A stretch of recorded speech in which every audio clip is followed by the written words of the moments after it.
बाराबंकी जिले में leech therapy workshop का किया गया आयोजन।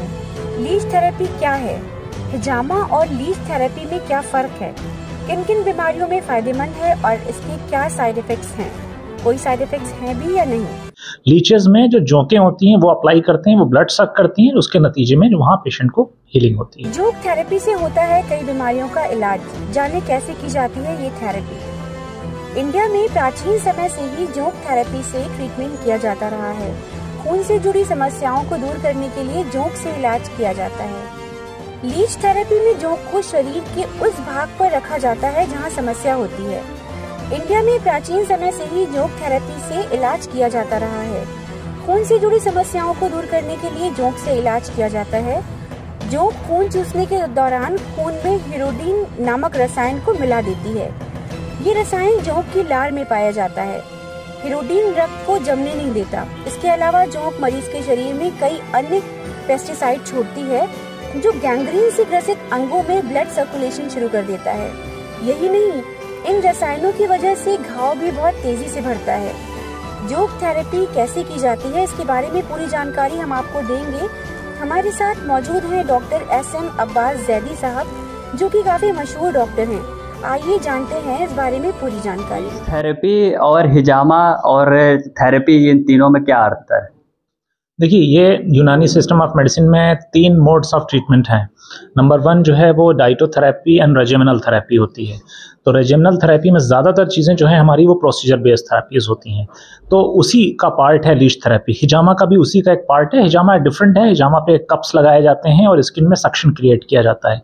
लीचेस में जो जोंकें होती हैं वो अप्लाई करते हैं, वो ब्लड सक करती हैं, उसके नतीजे में वहाँ पेशेंट को हीलिंग होती है। तो जो लीच है ये कहाँ से प्रोवाइड होती है आपको, कैसे इसका इस्तेमाल किया जाता है? बहुत सारे इसके सप्लायर्स हैं और जो मेडिसिनल लीच होती है हमारे यहाँ, वो इसकी जो पर्टिकुलर टाइप होती है वो यूज़ होती है और ये नॉर्मली फ्रेश वाटर में पाई जाती है। तो वो उसी को हम लगाते हैं डिफरेंट पर्पसेस के लिए जो हमारे थेरापेटिक इंडिकेशंस होती हैं। यह कैसे इस्तेमाल किया जाता है? जो उसकी एक स्टैंडर्ड कंडीशन है कि पेशेंट को हम पहले से कैसे लेंगे, उसका एक प्रोटोकॉल होता है। उसके तहत हम पहले से पेशेंट का कुछ चेकअप करते हैं रूटीन। उसके बाद फिर हम पेशेंट की हिस्ट्री लेते हैं। हिस्ट्री लेने के बाद फिर पेशेंट को कंफर्टेबली लिटा के फिर उनके उस एक्सपोज पार्ट पे 1 बाय 1 लीच लगाते हैं, जिसका एक अपना प्रोटोकॉल है, SOPs है उसके। कैसे पता लगेगा किस पेशेंट को इसकी ज़रूरत है? उसकी इंडिकेशंस हैं। जैसे मैंने आपको बताया कि बहुत सारी जोड़ों की बीमारियां जो हैं, जिससे हम आर्थराइटिस कहते हैं, उसमें बहुत अच्छा रोल है। स्किन डिजीज़ में बहुत अच्छा रोल है इसका।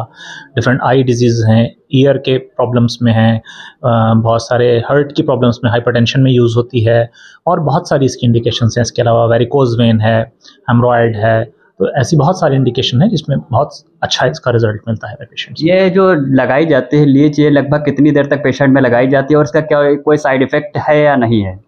देखिए, अगर सही से प्रॉपर तरीके से साइंटिफिक वे में किया जाए तो इसका अभी तक कोई ऐसा साइड इफेक्ट नहीं है। बहुत माइनर चांसेस हैं कि हो भी सकता है। हर चीज़ का एक साइड इफेक्ट होता है। कोई दवा या कोई थेरेपी ऐसी हो ही नहीं सकती जिसको हम 100% कहते हैं कि साइड इफेक्ट फ्री है।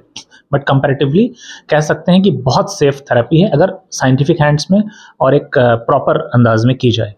ये कितनी देर तक लगाया जाता है, इसके बारे में बताइए। देखिए, लीच को लगाने के बाद टाइम का जो है वो फिक्स नहीं होता है। वो डिपेंड करता है कि कितना बड़ा साइज लीच का है, जहाँ पे वो ब्लड सक कर रही है वहाँ ब्लड की सप्लाई कितनी है, और तीसरी चीज़ ये होती है एटमॉस्फेरिक इन्वायरमेंटल कंडीशंस वहाँ पे कैसी हैं, उसके हिसाब से। बट अगर ऑन एन एवरेज जाएँ तो मिनिमम 20 मिनट्स जो ऑन एन एवरेज, और मैक्सिमम समटाइम्स 1 घंटे से ज़्यादा भी हो जाती है। और इसको हम निकालते नहीं, लीच खुद से ब्लड सक करके निकल जाती है। इसलिए हम इसका टाइम ये नहीं कहते कि हम लगाना या निकालना। लगाना हमारे बस में है, निकलेगी वो खुद से। कैसे पता लगेगा पेशेंट को अगली बार जो है लीच की ज़रूरत पड़ेगी? उसका एक प्रोटोकॉल होता है।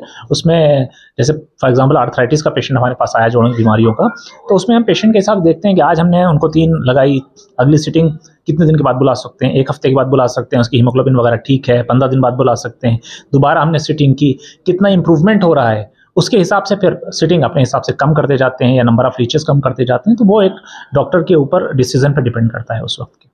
तो क्या पेशेंट को खुद पता लगेगा कि हमें किस दिन जाना है, या कि आप उसको कुछ टाइमिंग देते हैं? नहीं, हम उनको फॉलोअप के लिए बुलाते हैं। जब हमारा पेशेंट आएगा तो अगली बार हम खुद उसको टाइम देते हैं कि आपको इस दिन आना है, इन तैयारी के साथ। फिर बाराबंकी ज़िले में आज आप आए हैं, पहली बार आए हैं, तो क्या ये कैंप यहाँ पे जो लगाया गया है ये दोबारा लगेगा या किसी इसी तरह का परमानेंट यहाँ पे कुछ लगा दिया जाएगा, या डॉक्टर्स की कोई टीम आके इसका इलाज पूरी तरह से करेगी? नहीं, मुझे उम्मीद है कि मैं आज अपने साथ कुछ डॉक्टर्स को यहाँ इन्वॉल्व किया है और मुझे उम्मीद है कि ये सिलसिला यहाँ से चलता रहेगा आगे, और अगर मेरी कोई ज़रूरत पड़ी तो मैं हर टाइम खिदमत के लिए अवेलेबल हूँ। और इंशाल्लाह आगे भी इस तरह की चीज़ फ़ोन के ज़रिए से, अगर फिज़िकली नहीं आ सका तो आजकल तो टेक्नोलॉजी का ज़माना है, एडवांस हो चुकी है, तो हर तरह से हम कोऑपरेट कर सकेंगे और इंशाल्लाह सक्सेस मिलेगी लोग। इससे क्या फ़ायदा होता है? जैसे कि अगर हिजामा करा रहा है आदमी, और कैसे उसको पता लगेगा कि हमें इस चीज़ की ज़रूरत है? एक अगर तंदुरुस्त इंसान है उसको क्या इस चीज़ की ज़रूरत पड़ सकती है? नहीं, यूजुअली हम तंदुरुस्त लोगों में, एकदम तंदुरुस्त लोगों में नहीं लगाते, अनलेस कुछ हमारे यहाँ यूनानी सिस्टम ऑफ मेडिसिन में प्रिवेंटिव एस्पेक्ट्स हैं, तो वो लेकिन कम हैं। ज़्यादातर जब पेशेंट हमारे पास ओपीडी में आता है दिखाने के लिए अपनी तकलीफ लेके, तो वहाँ से हम उसको आइडेंटिफाई करते हैं कि कौन सा पेशेंट लीच के लिए सही है, कौन सा दवा के लिए सही है, सिर्फ कौन सा हिजामा के लिए सही है, किस में कुछ और थेरेपीज़ कर सकते हैं, मसाज कर सकते हैं, किस में फोमेंटेशन कर सकते हैं। ये डॉक्टर अपने हिसाब से पेशेंट को एग्जामिन करने के बाद डिसाइड करता है।